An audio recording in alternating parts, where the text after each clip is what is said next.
Canberra থেকে lake এন্ট্রান্সের পথে আমাদের লম্বা রোড ট্রিপ।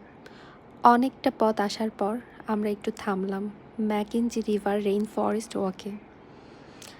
চারপাশে শুধু সবুজ আর সবুজ, এত উঁচু উঁচু গাছ, ঘন জঙ্গল আর ঠান্ডা বাতাস। মনে হচ্ছিল প্রকৃতির একদম ভেতরে চলে এসেছি। আর এই জায়গাটার সবচেয়ে সুন্দর বিষয় ছিল এই ছোট্ট ব্রিজটা। সবুজ গাছপালার মাঝ দিয়ে ব্রিজের উপর দিয়ে হাঁটতে হাঁটতে চারপাশের দৃশ্যটা উপভোগ করছিলাম। খুবই সুন্দর জায়গাটা। আমি জানি না ক্যামেরায় অতটা বোঝা যাচ্ছে কি না, কিন্তু বাস্তবে এত বেশি সুন্দর লাগছিল বলার বাইরে। আমাদের এখানে আসার কোনো প্ল্যান ছিল না, আমরা হঠাৎ করেই রাস্তার মাঝে এটা দেখে আমরা থামলাম এবং জায়গাটা দেখলাম।